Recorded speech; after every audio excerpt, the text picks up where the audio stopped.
following is an account of one man. Philip Wilson. At 7 a.m, Philip wakes up to an alarm. His mattress is one manufactured by the bedding company Sealy, and although it does itch slightly, he doesn't mind because for his entire 27-year-long life, he's never used another mattress brand, and he's pretty sure that's what they all feel like. He walks into the bathroom to perform his morning ablutions before looking into his own eyes and saying the words, "I'm an achiever.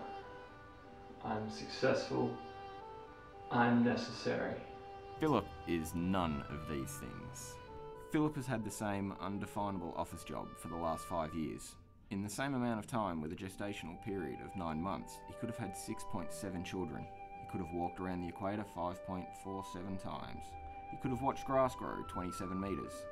And with a total word count of 1,090,789 words and the decidedly average reading speed of 250 words per minute, he could have read the entire Harry Potter series 602.72 times. But he did not.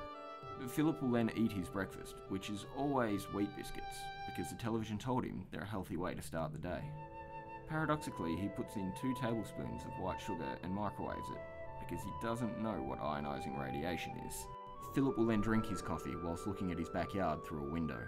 He does have a rather spacious backyard, but he never actually stands in it because in his opinion, backyards are only good for looking at through windows whilst drinking coffee. A lot of people describe Philip in various ways: boring, pathological, flat-footed, obtuse, acute, redundant, repetitive. Odd. Though Philip's perceived quirky mannerisms can all be traced back to one particular event in his childhood.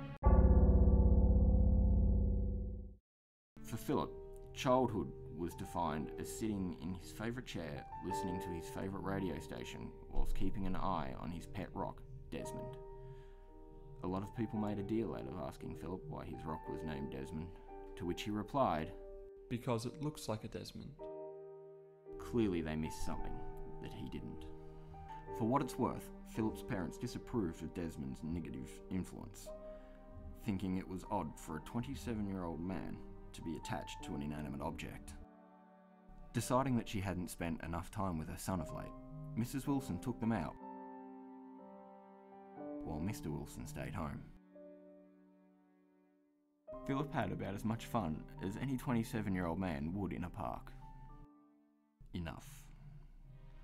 When he arrived home, Philip made the discovery that would change his life.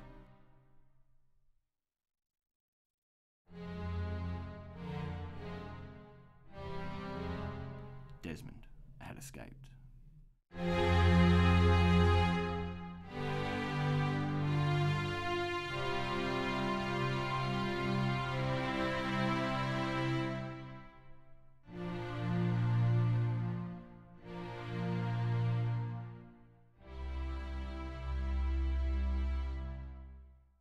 Above all, Philip's mind functioned on fractured logic.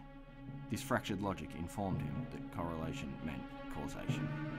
The fact that Desmond escaped while Philip was doing something different meant that doing something different would always lead to tragedy.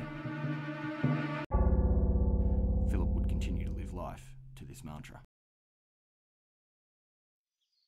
Philip's day at work was, fortunately, completely unremarkable. He had chosen to celebrate by not celebrating.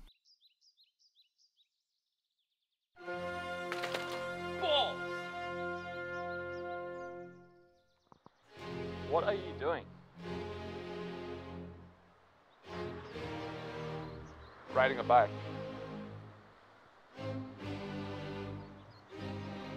Do you do that often?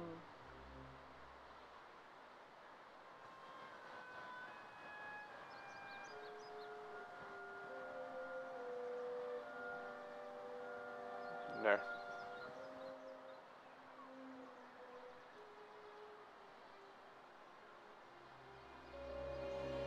It's probably why you crashed.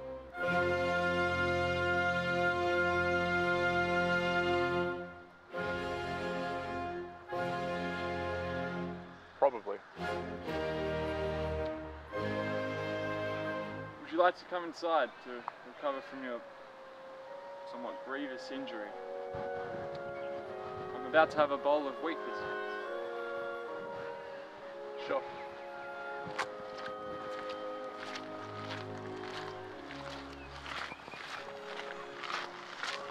My name is Edward, by the way. Mine is Philip.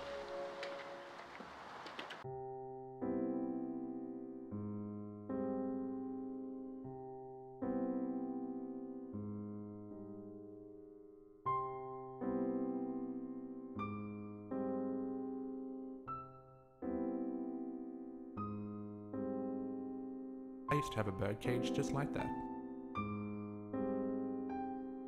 What did you keep in it? A pet rock. What happened to it? Threw it out. It was childish.